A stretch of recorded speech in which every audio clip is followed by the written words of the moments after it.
Well, hello, y'all. This is Amber Town Geehan, your terrific Tuesday $1 Million Messenger, calling you from the greater Phoenix area. And what a treat we had yesterday with Autumn Hebel-Britton filling in for our Miss Magnanimous Monday, Crystal Hunsucker. What a treat we had. So with that, I felt strong in my heart to talk to you guys today about a repeat subject and dive into it a little bit more. The repeat subject is something I learned really from my mom setting goals, but I've really learned to maximize this as a high school volleyball player. You see, my coach, Nancy Zender, was awarded many awards in her lifetime for a high school volleyball coach, but she had never played one game of volleyball. So she had studied the game, she had learned the game, but what I believe she did more than anything was she taught us to win off the court before we were on the court.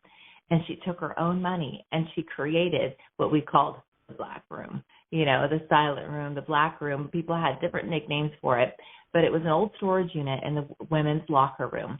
And she had benches put in, like stadium benches, a whiteboard, had it carpeted, and relocated all the junk that was shoved into that room.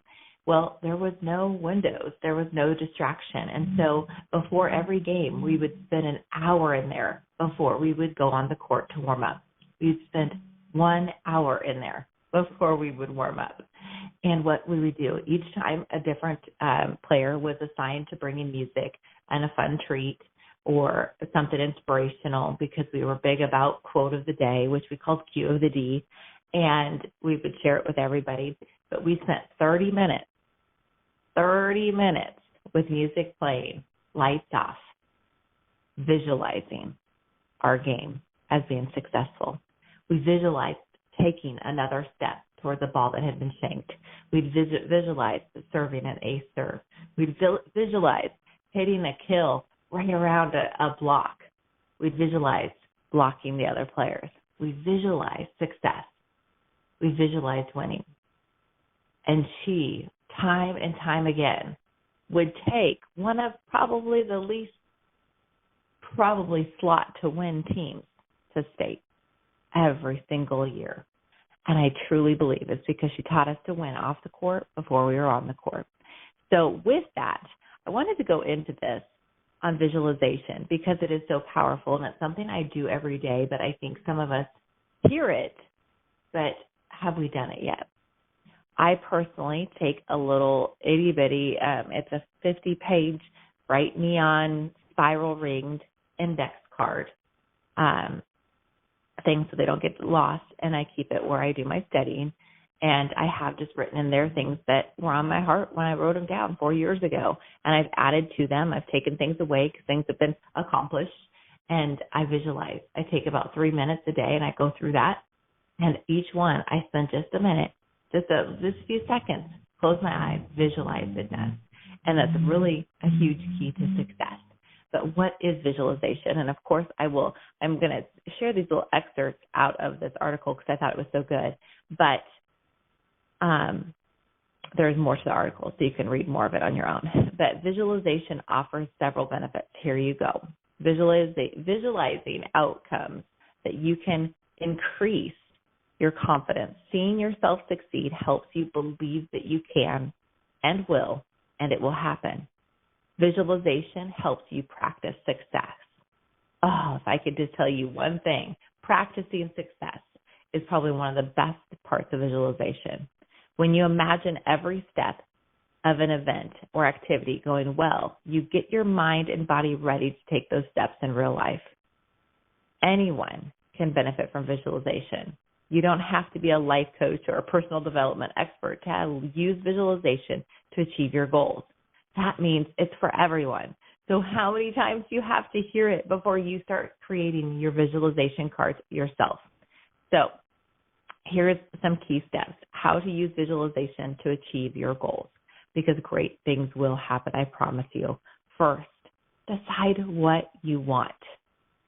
Decide what you want. What do you want to focus on? Pick one dream or goal and start visualizing it. For example, visualize a successful outcome of this month, for instance. Maybe pick a successful outcome of booking calls. I don't know, but decide, what do you want?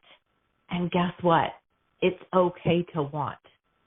It's okay to want things that you don't need. It's okay to want a better lifestyle. It's okay to want a goal. God gives you the desires of your heart, and how selfish could we be to ever think they're about us, but not just about using us to bless this world. So it's okay to want. So first thing is decide what you want. Second thing, picture the scene. Picture the scene. Start imagining the exact scene. Don't be vague or unclear. The more specific you are and the more details you imagine, the better the visualization will work for you. Picture the scene as if you were there. What color are the walls? What color are you wearing? What's in the room with you? Make sure you use all your senses to visualize during an exercise. All your senses to visualize. Sight, sound, taste, smell, touch. Include them all. That you will all bring this vision to life.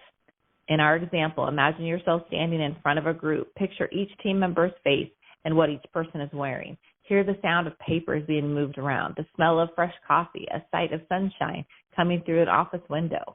Also imagine what you're feeling and experiencing. You'll be confident. Your presentation will go over well. So, picture the scene with all of your senses, every single sense. Number 3, imagine each step towards your successful conclusion. Each step, what will you have to do to make sure it is successful or you are successful? Identify each step that must take place for you to achieve your goal and start picturing each step as part of your visualization exercise.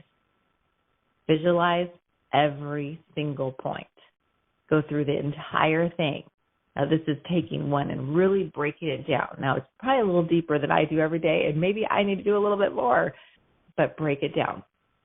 All right, number 4, visualize daily. And this is where I can't stress enough.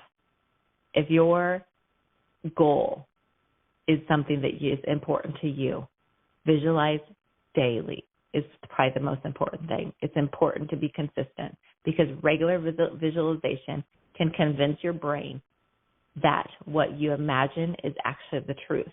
The more you visualize something, the stronger that vision becomes. The higher the likelihood that you'll get what you want. Why? Because you've already done it. Because it's already done in your head. Visualize daily is just like training for a marathon or perfecting a golf swing. The more you practice, the more familiar your body or your mind will become with the specific motions. You're literally training your mind for a successful outcome. The great thing about visualization is that you can do it anywhere, on the train, on the way to work, on the bus, the night before you go to bed, or while you're having a morning coffee. You can do it anywhere. So those are your 4 tips to getting visualization going. First, decide what you want. Second, picture the scene. Third, imagine each step towards a successful conclusion. And fourth, visualize daily. Ladies, your goals, if they're important to you, then could you take 3 minutes a day and write them down and choose to visualize and go after things that are important to you? And it's okay to want. So with that being said, this is Geehan, your terrific Tuesday $1 Million Messenger, signing off. Have an amazing Tuesday.